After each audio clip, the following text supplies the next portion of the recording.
Shalom. Terima kasih buat Tuhan Yesus tentunya yang mengundang saya, tuan rumah di tempat ini, dan seluruh jemaat Tuhan yang dikasihi Tuhan. Saudara bersuka cita? Amin. Kita buka Alkitab kita di dalam kitab Wahyu, pasalnya yang kedua, ayatnya yang keempat dan ayat yang kelima. Wahyu pasalnya yang kedua, ayat 4 dan ayatnya yang kelima. Kalau saudara mau membacanya bersama-sama dengan saya, kita baca bersama-sama dua ayat ini ya. Tidak berat ya, dua ayat. 1, 2 dan 3. Namun demikian aku mencela engkau, karena engkau telah meninggalkan kasihmu yang semula. Ayat yang kelima. Sebab itu ingatlah betapa dalamnya engkau telah jatuh. Bertobatlah dan lakukan lagi apa yang semula engkau lakukan. Jika tidak demikian, aku akan datang kepadamu dan aku akan mengambil kaki dianmu dari tempatnya, jikalau engkau tidak bertobat. Jadi Alkitab katakan di ayat yang kelima, dia sedang ingatkan kita, saudara.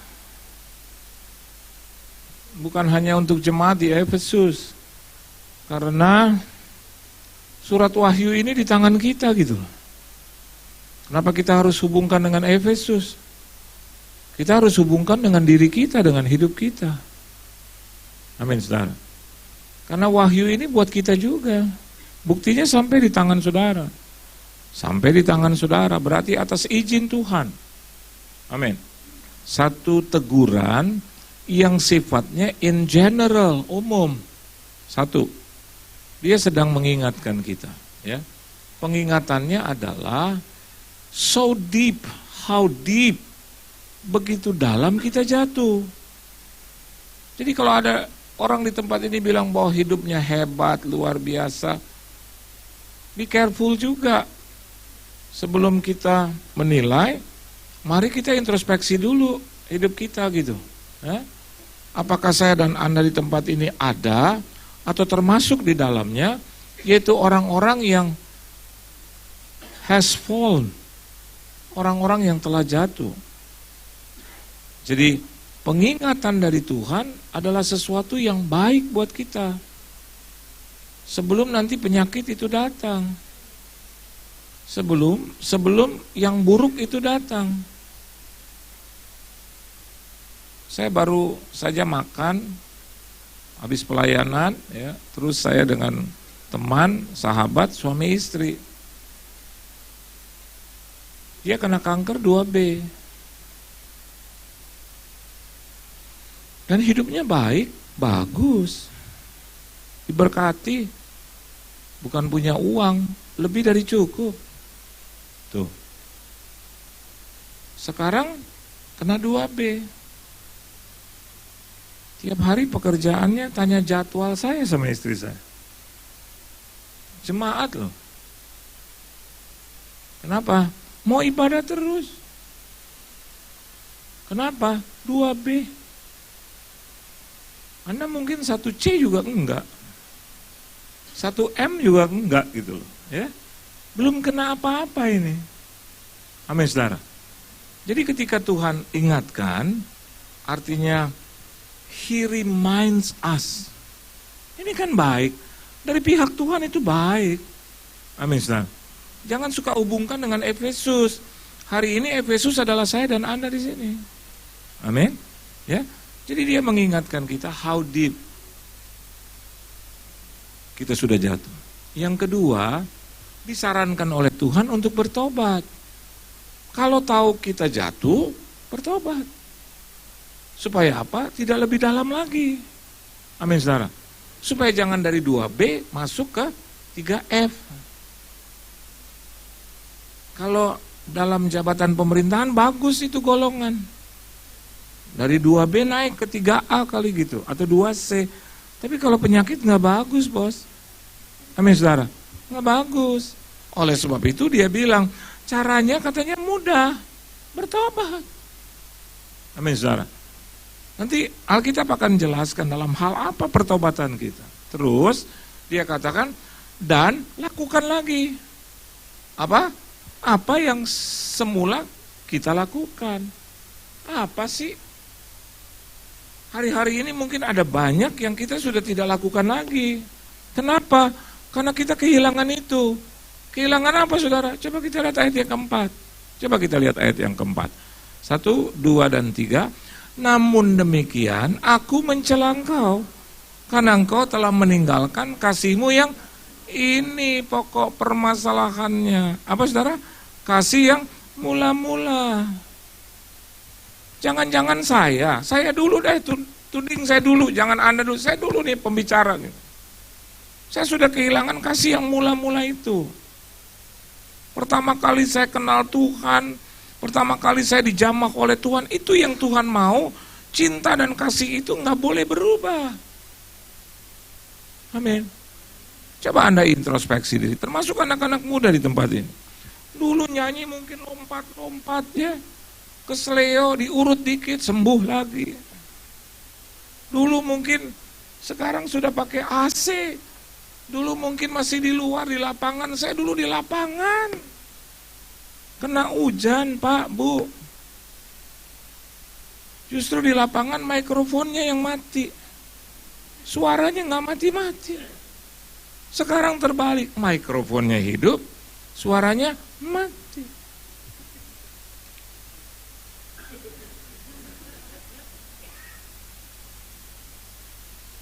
Dan fenomena ini terjadi juga untuk segala umur. Kenapa?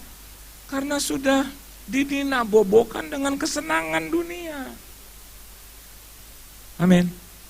Ada gadget yang begitu maju. Dulu kalau nggak ada handphone, kita nyanyi bebas karena handphonenya nggak ada. Sekarang sudah dikasih lebih modern lagi.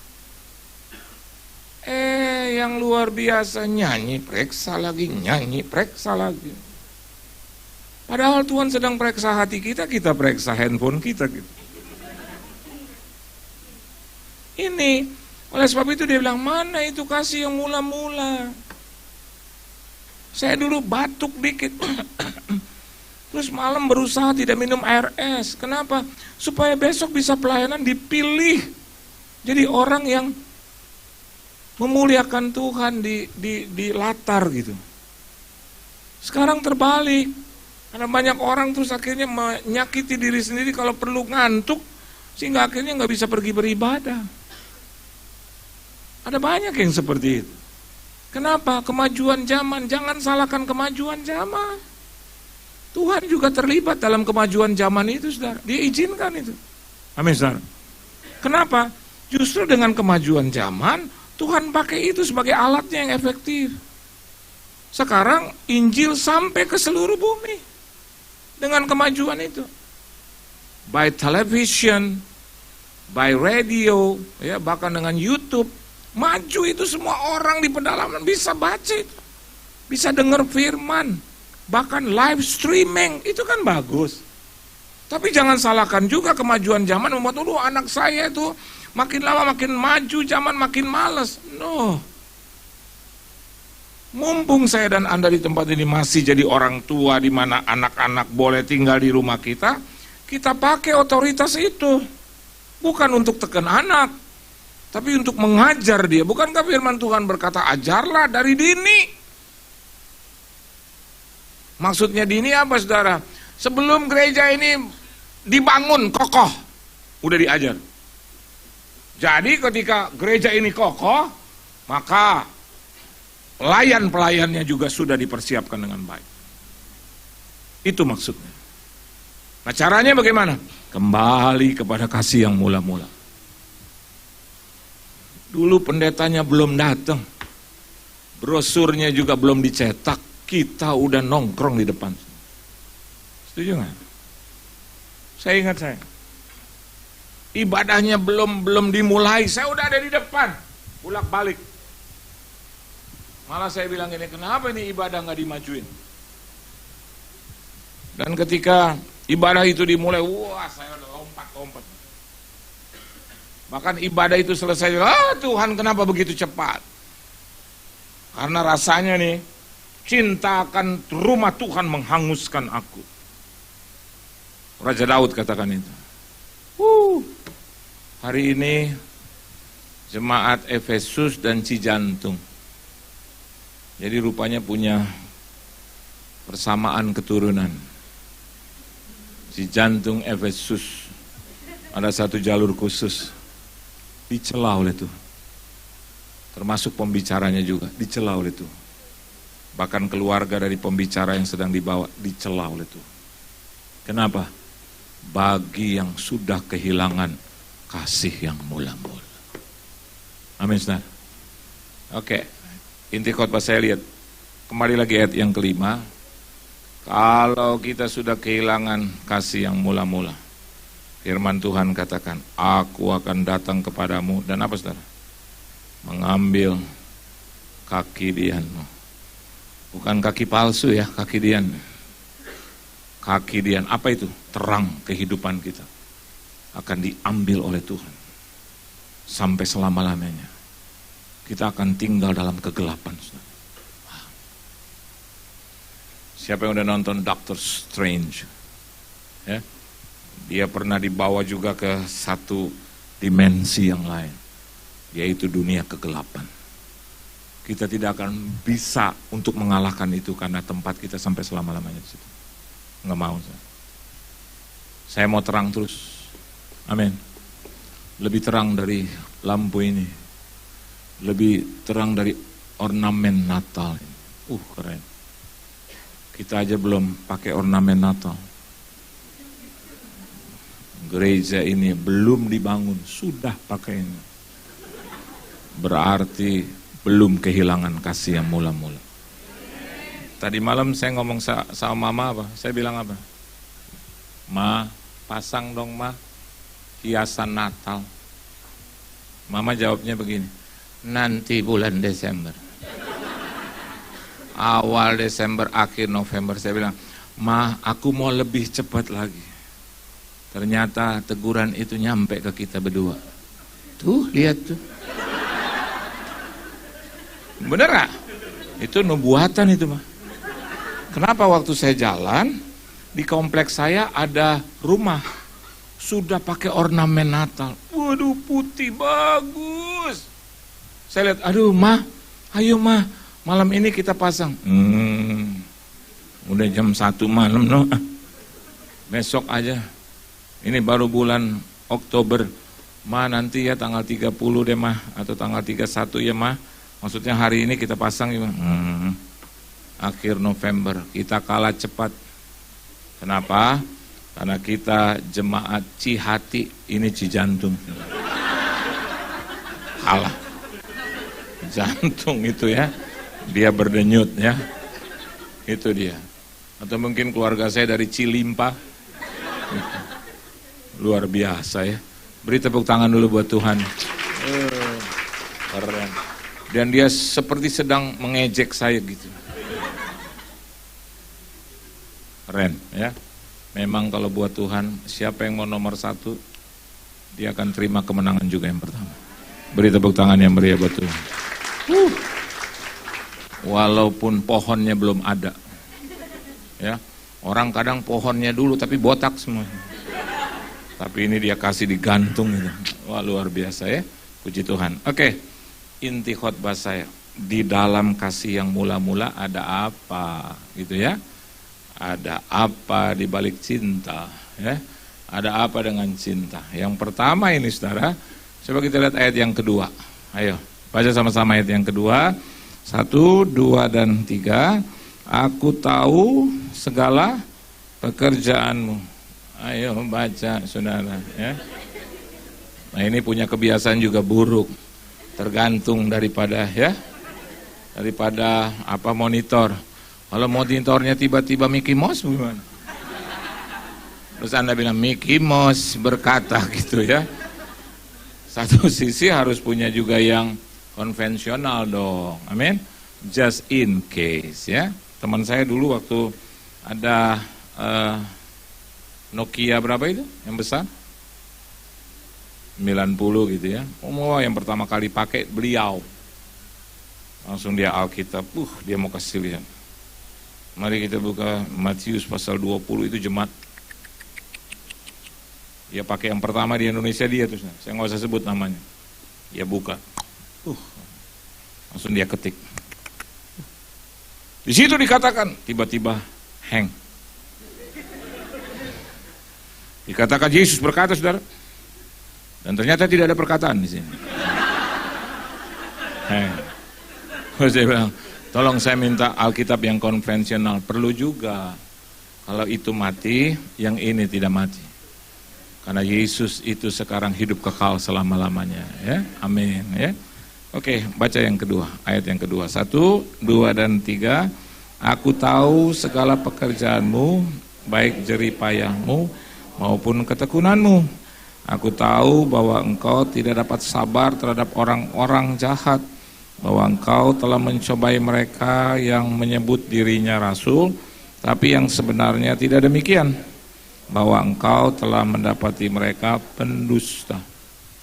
Intinya adalah Tuhan tahu segala pekerjaan. Tuhan tahu segala jerih payahmu. Tuhan tahu ketekunanmu. Tuhan tahu apa yang di dalam hatimu. Amin.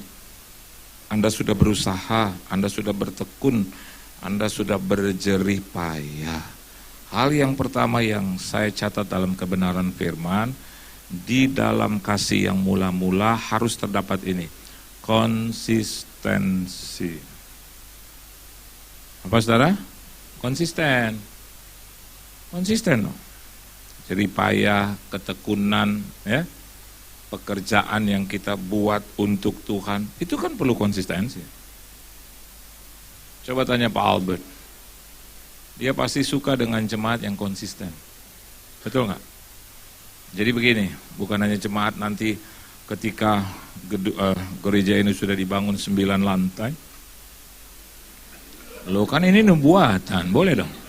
Anda mau pilih apa? Daripada saya bilang akan dibangun dengan setengah lantai, lebih baik saya bilang 9 lantai.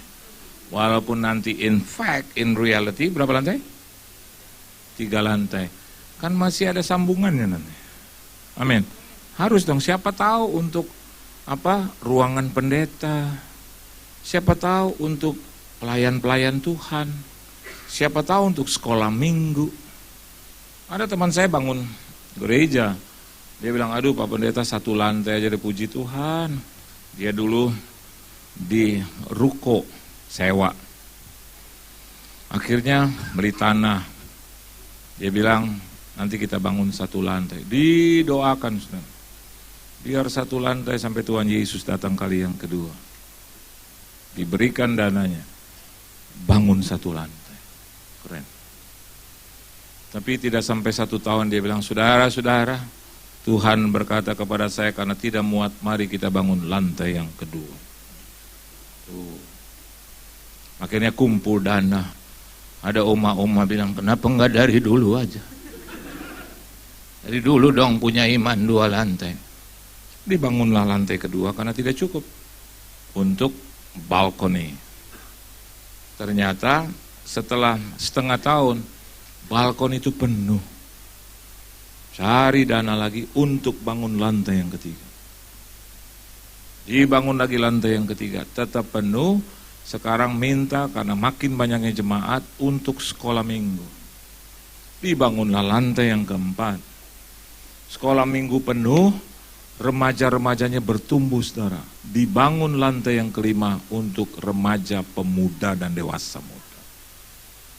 Saya mau katakan buat saudara, kalau saya bilang 9 lantai, puji Tuhan. Ya, kalaupun tidak terrealisasi, ngomong puji Tuhan kan baik. Amin gitu ya. Siapa tahu gitu ya. Tiba-tiba lantai 5, 6, 7, 8, 9 dibangun satu asrama atau mungkin pemukiman atau rumah-rumah untuk hamba Tuhan, untuk pelayan-pelayan Tuhan. Who knows, atau sekolah, kita nggak tahu. Tapi yang penting konsistensi. Konsisten. Siapa yang suka beribadah jam 5, ya konsisten dengan jam 5-nya. Terus jam 5, terus jam 5. Ada hujan terus jam 5. Pak, hujan Pak, jadi ditunda Pak, minggu depan jam 5. Itu udah sangat berbeda ya. Saya juga nggak suka kalau istri saya mengasihi saya but inkonsistensi. Kalau lagi ada hati baru mengasihi. Kalau persembahannya nggak cukup, aduh Pak, terpaksa nggak ada makanan di rumah. Saya menikah dengan dia 25 tahun. Desember tanggal 9, pernikahan ulang tahun kami yang ke-25. Saya akan undang seluruh jemaat Cijantung. Asal ruangannya cukup. 25 tahun. Dan dari tahunnya saja kita sudah melihat konsistensi daripada cinta itu. Ada wanita yang lebih cantik dari dia? Banyak. Ada penggemar saya? Banyak. Ada yang memfavoritkan istri saya? Banyak. Yang lebih ganteng dari saya? Sangat langka.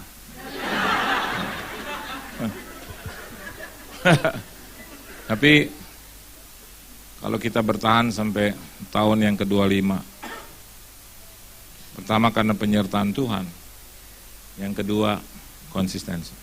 Ya, ada yang datang sama saya, Shalom Pak, khotbahnya aduh, terus putar satu kali, bagus. Yang datang juga nggak pakai caling, saudara. Bukan yang ada tanduk, tapi cantik, langsing, bukan yang seperti tiang bangunan, bajuan, enggak juga. Yang begitu nggak usah didoain, kita juga nggak jatuh. Tapi yang datang tuh, mungkin Anda bilang saya sedang bermain dengan kata-kata, but I'm telling you the truth. Nggak sedikit. Bukan orang-orang susah, tapi orang-orang juga yang diberkati. Tapi ingat wajah itu yang di depan, ingat wajah istri yang di rumah, lagi nyuci. Keringat keluar. Mungkin lagi doakan saya, Bapa dalam surga, doain aku berdoa buat dia Tuhan, Serika, supaya dia nggak jatuh. Kalau dia jatuh nih seperti badannya nih Tuhan. Jadi angus.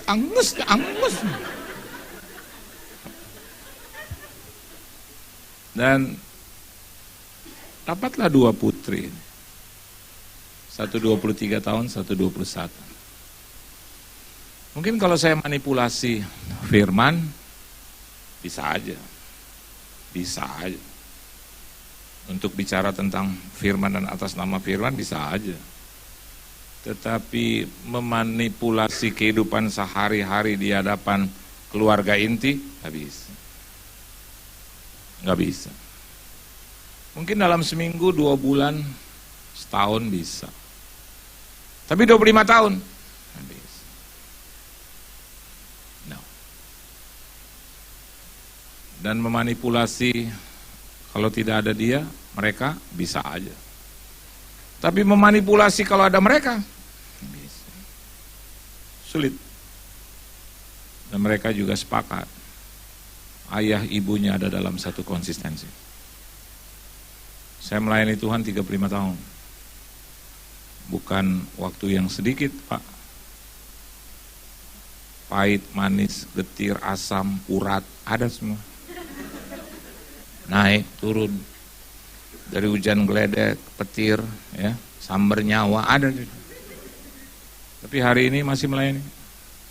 Fitnahan, segala macam celotehan, apa spam, banyak. Tapi lihat satu, Tuhan, aku mau melayani karena aku hamba-Mu. Tema besar dalam hidupku adalah melayani, bukan dilayani. Maka aman hidup. Dan pasti Tuhan tidak akan mencela Anda Karena dalam kasih yang mula-mula ada konsistensi. Satu. Yang kedua, coba kita lihat di ayatnya yang ketiga. Baca sama-sama. 1, 2, dan 3. Dan engkau tetap sabar dan menderita oleh namaku. Dan engkau tidak mengenal lelah. Perhatikan dalam bahasa Indonesia, karena namaku terus titik 2 koma gitu. Ya. Jadi tekanannya ada because of my name. Ya. Why? Because of my name. Ini membuktikan tentang komitmen kita. Ini yang kedua. Di dalam kasih yang mula-mula harus apa, saudara? Ada komitmen.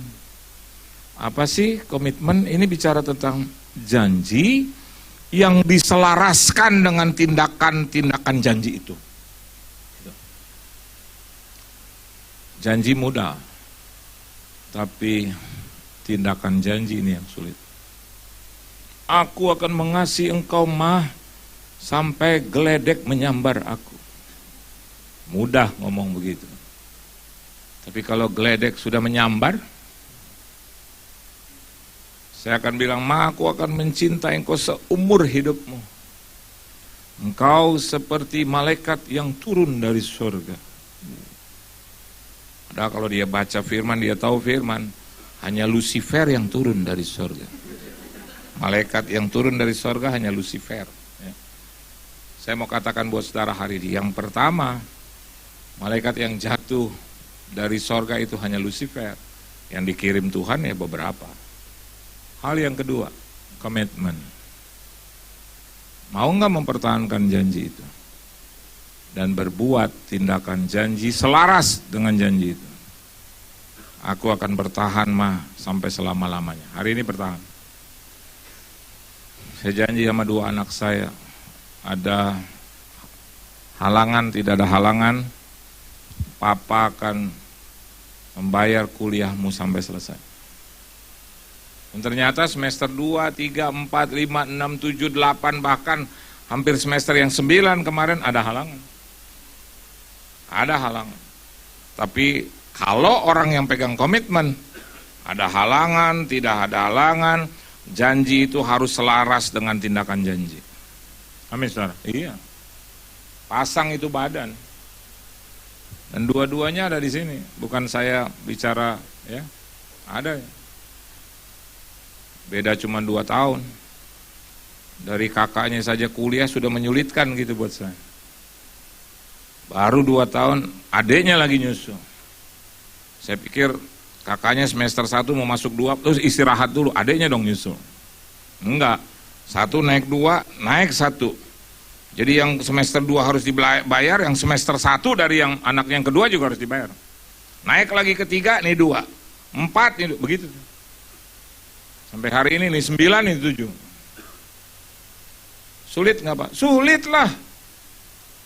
Nggak ada berkat yang turun dari surga begitu aja gitu. Coba kalau Anda nggak percaya silakan Anda doa terus menghadap langit. Dan langit itu terbuka dan berkat Tuhan. Tuk. Nggak ada. Sakit itu saudara kalau dari surga kena kepala. Butuh perjuangan. Amin saudara. Nah, saya namakan itu komitmen. Memang hidup ini sulit. Tapi di samping itu janji Tuhan itu indah. Nah, Anda mau pegang di mana? Hidup sulit, janji Tuhan indah. Jadi sederhana, di dalam kesulitan hidup, pakai itu janji Tuhan dalam bentuk komitmen. Jaga terus. Jangan karena kita diberkati, kita hilang. Mana komitmennya? Dulu bilang, oh Tuhan, ini gereja sampai berdiri, saya akan tetap berdiri. Ya, baru juga beberapa. Bahkan nanti sampai nisan beneran Anda di situ, tidak ada namamu. Komitmennya bilang, saya akan bangun bersama-sama dengan jemaat dan Tuhan. Mana? Ada masalah dikit, gara-gara keuangan dari pembangunan membengkak, terus semangatnya jadi mengering. Harusnya, oke, Tuhan, I will take it. Saya akan tetap berdiri. Saya akan tetap melayani. Karena saya tahu saya bukan melayani manusia, saya melayani Tuhan yang hidup. Dan tidak ada yang mustahil dari janji.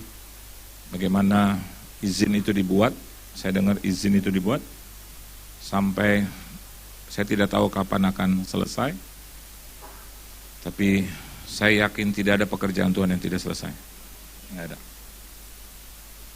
Terus kami ingin memperoleh izin persekutuan saja, 1 izin. Tuhan melengkapi dengan 16 izin. Padahal kepolisian minta 1 izin. Kami lengkapi dengan 16 izin. Kok bisa begitu, Pak? Dari seluruh warga, izin pertama. Yang kedua, izin RT. Ketiga, izin RW. 4, izin dari kelurahan. Naik lagi izin kecamatan. Istri saya urus tuh semua. Naik lagi izin wali kota. Naik lagi sampai izin pemerintah provinsi. Naik lagi izin dari Departemen Agama. Naik lagi izin dari salah satu gereja yang ingin menaungi kita. 10 tuh. Naik lagi izin dari Polsek. Naik lagi izin dari Polres. Lihat. Naik lagi izin sampai ke Pangdam. Bahkan naik lagi terus dari kepolisian. Bahkan naik sampai markas besar TNI. Wow, dari Kodam. Jadi waktu polisi datang minggu depan, dia minta 1, kita sodorkan 16. Dia bilang gini, Masya Allah, saya cuma minta 1, Pak. Saya bilang, kami umat Kristen taat hukum. Kau minta 1, kata Yesus, katanya suruh orang yang minta baju kita kasih jubah. Berarti lo minta 1, gua kasih 16. Polisinya sama, kayaknya dia ngomong begini, ini oknum ini dulu. Tahun berapa ya? Hampir 20 tahun yang lalu. Maksud saya Pak nggak begini. Saya cuman ya ada 1 keberatan dari warga. Ternyata warga itu nggak suka dengan ibadah kami. Kan cuma 1. Izin dari warga yang lain 100-an. Luar biasa. Yang kasih dari mana? Bukan hanya orang Kristen. Ada encim-encim orang Buddha, Hindu. Istri saya datangnya. Cim, kita kan lagi ibadah di sebelah ya Cim ya, di belakang rumah, di depan rumah Encim. Iya emang kenapa? Justru ibadah saya termasuk doain Encim. Biar Encim diberkati, biar enggak penyakitan, langsung. Ya saya tanda tangan aja dah. Datengin lagi yang muslim, Assalamualaikum warahmatullahi wabarakatuh. Dia bilang Waalaikumsalam. Pak begini, kami dari umat Kristen yang ada di depan, kami bikin hari Jumat dan kami tidak mengganggu, kalau boleh kiranya dengan izin Tuhan melalui Bapak, bla bla bla. Di sini kan ada toleransi, langsung Tuhan jamah hatinya.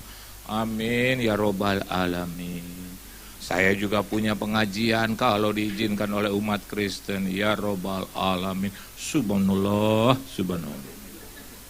Lihat itu, satu pertemanan yang baik kan. Jadi ketika ini oknum bilang, kami sebetulnya cuma mau minta korban persembahan untuk Idul Adha. Kita nggak bilang kita tolak dalam nama Tuhan Yesus, tidak. Kita bilang begini, oh kalau begitu, ipar saya bilang, saya kasih 1 sapi. Bayangkan 1 sapi yang gede, dibagi kepada seluruh warga, potongnya di depan rumah, di depan tempat ibadah. Ratusan orang datang. Dan sampai hari ini persekutuan kita nggak diganggu, bos. Kenapa mereka bilang sapinya udah ada di dalam?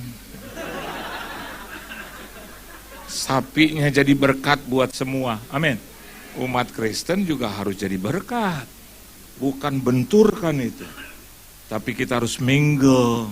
Kita harus menjadi berkat bagi mereka.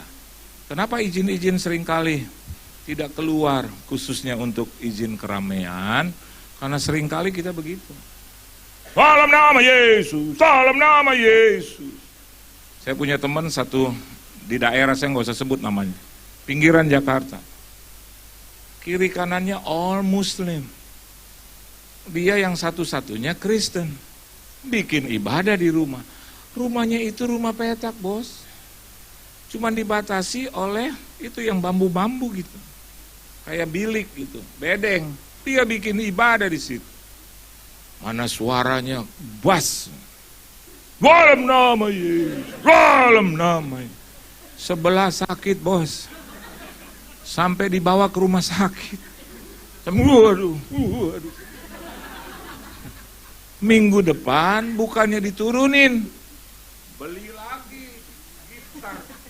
Dari gitar biasa berubah jadi gitar listrik. Anaknya sekarang sakit, masuk lagi. Minggu depan lagi tambah lagi drum. Dung. Akhirnya diprotes oleh warga gitu. Saya bilang, dia bilang, kenapa Pak Pendeta? Ibadah itu kan dijamin. Betul, ibadahnya dijamin.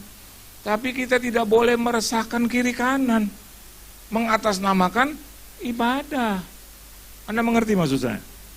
Nggak bisa kita begitu. Nah, orang cuman berempat, kenapa harus pakai drum? Bang, dalam nama Tuhan Yesus baik, ya.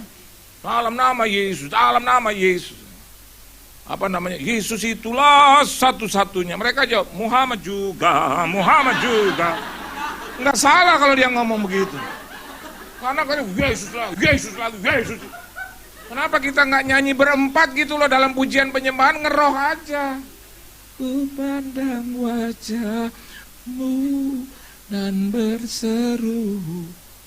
Terus itu bilik orang yang sakit kita pegang aja tuh bilik. Engkau baik Tuhan, dia sembuh itu. Nanti kalau dia sembuh, dia datang ke rumah kita. Dia akan bilang, Bapak Ibu, kenapa cuma berempat? Undang dong teman-teman yang lain, bisa begitu. Tapi kalau Yesus itulah satu-satunya. Dan Anda tahu kan, saya dari suku itu. Biasanya 3 suku itu, saudara. Ambon, Manado, Batak itu.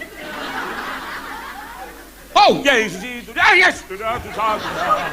Penolongku yang sungguh, hei, haleluya. Wow. Kesian saudara yang di sebelah. Ini kisah nyata gitu. Mereka bilang, Pak Pendeta, aduh, saya kalau ketemu Pak Pendeta saya senang. Dari jauh ketemu, shalom. Kemarin saya cerita ya, ada pembantu rumah tangga kemasukan setan aja kita diundang untuk sembuhkan. Mereka lagi terkapar-kapar, saya bilang, udah diamin aja. Pak Pendeta harus doa, nggak usah. Kita tunggu capeknya dia. Manifestasi juga ada rasa capek, saudara. Dia bilang, kalau gitu apa yang kita harus lakukan? Kita makan aja, tinggalin aja. Dia muter, saudara. 15 menit juga nggak tahan. Langsung ngomong, capek saya, emang capek. Siapa yang suruh muter loh? Akhirnya kita doakan dalam nama Yesus. Dan kalau doakan juga jangan sembarang. Keluar lo setan gitu, iblis. Kan yang setan rohnya. Dianya nggak setan. Amin, saudara. Kita anggap dia setan. Hei, keluar lo. Gitu. Udah pembantu lagi, nggak seiman dengan kita, nggak nyambung. Amin, saudara. Nggak nyambung. Tapi saya pegang dia punya jidat gitu, dahi dalam nama Yesus. Kau minah orang baik, kau pembantu yang baik, Tuhan pasti tolong engkau berubah. Terus langsung lihat saya, Om Yohan. Kenapa dia bilang Om Yohan? Terus dia lihat istri saya, Tante Sri. Kenapa itu setan tiba-tiba ingat? Bukan, dia dalam kemarahan, jadi akhirnya hatinya kosong masuk gitu. Ketika kemarahannya sirna, berhadapan dengan orang-orang yang suka kefret. Dia kalau ke rumah teman saya selalu kefret 20.000 sama pembantu. Senang pembantunya. Tante, kapan datang lagi? Kita lihat duduk di pojokan, makanannya selalu Indomie. Ya kemasukan. Indomie melulu. Tiap hari Indomie terus. Kemasukan, bos. Roh apa? Roh Indomie. Terus ketika saya doakan selesai, teman saya bilang, Pak jangan pulang dulu nanti dia kemasukan. Enggak bakal. Terus dia bilang kalau dia kemasukan gampang, lo mau dia nggak kemasukan? Teman saya bilang mau. Bagaimana caranya? Tambahin gajinya. Pasti nggak kemasukan. Dia bayar tambah 300.000 sampai hari ini nggak kemasukan.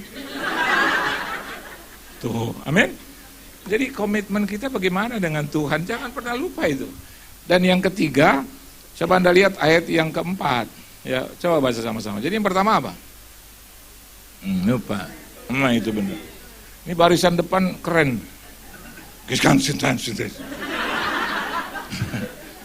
Konsistensi. Kedua apa?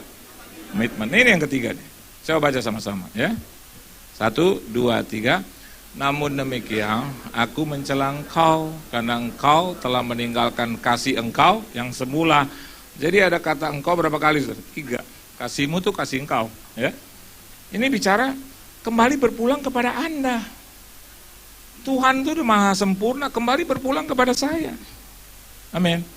Saudara mau diberkati, tidak diberkati, berpulang kepadamu. Tuhannya nggak pernah berubah, bos. Ya. Anak saya mau jadi nomor 1, mau nomor 3, mau nomor 10, nggak ada nomor, terserah dia. Saya bilang Tuhannya sempurna. Jangan lagi teriak-teriak, Tuhan tolong. Tapi belajarnya nggak ada. Bagaimana dong Tuhan mau tolong? Haleluya, tapi tidur terus. Halo? Pagi, siang, sore, tidur terus. Gereja tidur lagi, bengong lagi, ngantuk lagi. Tidur lagi, mengantuk lagi. Amsal 6 ayat 10, coba lihat itu. Tidur lagi, mengantuk lagi. Melipat tangan lagi, tidur lagi, ngantuk lagi. Nih, yuk 1, 2, 3. Tidur sebentar lagi, mengantuk sebentar lagi. Melipat tangan sebentar lagi untuk tinggal berbaring mati untuk selamanya. Saya lihat orang Kristen nih, maaf nih Pak, Bu, anak-anak muda juga. Kalau dengar firman,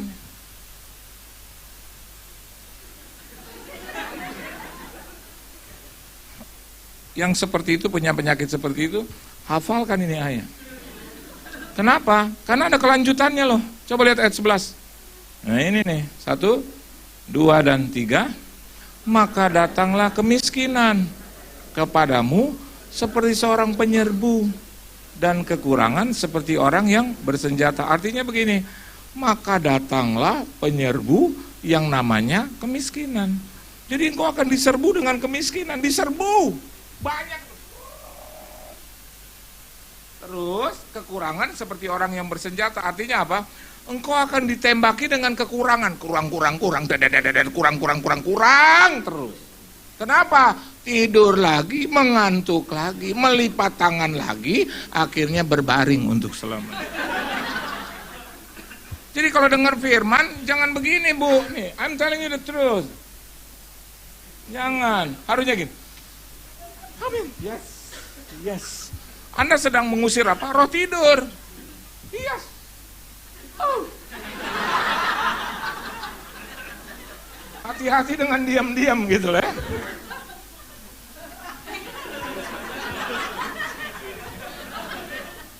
Ujungnya pasti begitu.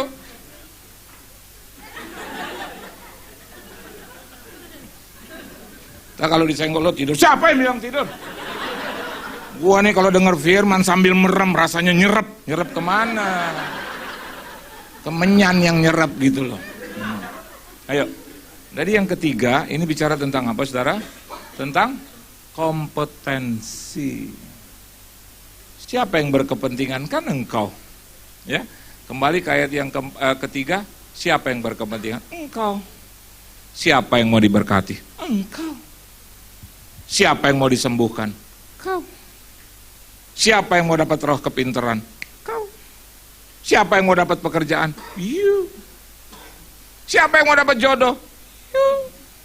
Amin. Bagi orang yang mau dapat jodoh di ruangan ini jangan begini, tidur lagi, mengantuk lagi, melipat tangan lagi, jangan begitu. Harusnya kita yang berkompeten. Amin. Yes, Lord. Amin. Puji Tuhan. Amin. Saudara diberkati. Yes, aku diberkati tuh. Gitu. Amin. Haleluya. Kan kita yang berkompeten. Siapa yang berkepentingan? Siapa yang berkewajiban? Saya. Siapa yang berkepentingan? Siapa yang berkewajiban? Anda. Jadi Anda yang harus datang. Artinya orang yang merasa terus berkepentingan untuk Tuhan, dia adalah orang-orang yang tidak kehilangan kasih yang mula-mula. Itu. Jangan lihat kanan dan kiri. Kalau nyanyi itu saudara orang gak berdiri, dia gak berdiri. Jadi tergantung dari orang. Jangan, jodohmu jangan tergantung orang. Dia udah dapat jodoh, Anda belum. Amin. Jadi kalau Anda mau merasa berdiri, berkompeten aja, kita yang berkepentingan. Anda mau angkat tangan terus jangan rasa risih. Kiri kanan nggak angkat tangan aja. Anda mau nangis jangan, gue cengeng nggak usah lihat kanan kiri. Orang kita lihat nonton film sinetron aja suka nangis. Nonton film Korea aja anak saya, sejahat gitu. Saya bilang siapa yang jahat, orang Korea? Bukan Pak. Ini cerita film Korea, bisa hafal ya. Oke, ya, ya. Bisa dia hafalin lagi mandi gitu. Ada baik aja, kocela. Saya bilang mesti saya dia kemasukan orang Korea nih. Kita juga kan berkepentingan. Dia berkepentingan untuk nonton film Korea lah. Satu film Korea serial udah bisa berapa? 20. Dia bisa kalau makan mie, ada film Kau Cenjolana yang ke-13 gitu. Terus orang itu juga hebat loh, belum. Kan yang ke-12 aja baru saya Coco Cia. Bintangnya Acung Ko, Acing Cei, ada tahu loh semua. Begitu ditanya siapa murid Yesus? Siapa ya? Teman saya tuh, aduh semuanya jago dagang, jago merek-merek begitu. Masuk ke Israel.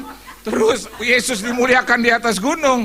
Dia masuk lagi ke bus, dia ngomong begini, gue baru tahu ya sekarang ternyata yang baptis Yesus Musa. Bagaimana mungkin sih? Saya langsung, oh Tuhan Yesus.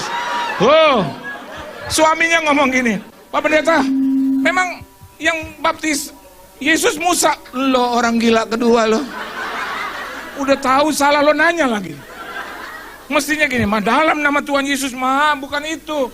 Dia bilang, memang Musa, berarti kan juga dia ragu-ragu sudah. Seperti ponakan saya, dia umur 5 tahun. Saya tanya, siapa murid Yesus? Daryl. Sebut 3 murid Yesus. Dia langsung bilang, Petrus? Betul. Yohanes? Betul. Coba yang ketiga, Daryl. Yahore? Kok Yahore? Kenapa dia bilang Yahore? 5 tahun loh. Dia bilang Yahore. Akhirnya dia cari film-film. Terus dia datang lagi kepada saya. Pak Puan, aku udah tahu. Dia sebut itu semua. Filipus? Terus dia bilang, Yakobus? Tahu dari mana? Ini ada film-film tuh. Yang berkepentingan siapa? Kita. Yang mau disembuhkan siapa? Kita. Kantong mana yang ingin dipenuhi berkat? Kantongmu. Betul nggak? Iya, kantong saya mau dipenuhi berkat dong. Saya yang harus melayani Tuhan. Saya yang harus bangkitkan semangat keluarga saya. Supaya apa? Supaya hadirat Tuhan juga bekerja dalam hidupku. Dan ini yang terakhir, bertepatan juga dengan sahabat kita. Kita nggak usah terasa terganggu, amin? Kita merasa agak sedikit terganggu. Tapi kalau dia dengar kita juga, Anda yang harus diam, katanya. Kenapa? Saya baru mulai, Anda sudah terlalu lama gitu. Coba kita lihat yang keempat, terakhir. Ayat yang keempat. Baca sama-sama. 1, 2, dan 3. Oh 5 kalau begitu. 1, 2, dan 3. Sebab itu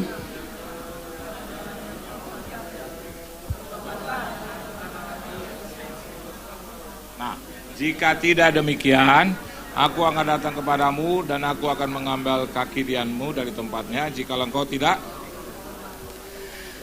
kalau di sini saya lihat kata jika tidak demikian, itu artinya ada konsekuensi. Anda setia, ada konsekuensi. Amin. Anda tetap bertahan, ada konsekuensi. Artinya setiap perbuatan jahat saja ada hukumannya. Apalagi setiap tindakan benar di hadapan Tuhan. Pasti konsekuensi. Anda duduk-duduk di sini meninggalkan urusanmu, ada konsekuensinya. Nanti sebentar malam, besok, Senin sampai Sabtu, ada saja tangan Tuhan yang memberkati engkau. Anda terima itu konsekuensi. Kalau kita berbuat dosa, ada konsekuensi. Anda malas-malas dengan Tuhan, ada konsekuensi. Jodohnya lama, ya, lama banget. Kadang-kadang udah sampai 37, 38 nggak dapat apa-apa. Tapi kalau siapa yang rajin, terima konsekuensi juga. Walaupun mukanya pas-pasan, dapat aja. Padahal temennya jauh lebih maco, ya. Tapi yang selalu ada dalam Tuhan, terima konsekuensi. Mukanya pas-pasan, hidungnya kadang-kadang suka menusuk ke dalam, jidat nong-nong, ya. Terus muka kotak gitu, saudara. Tapi aneh laku. Kenapa?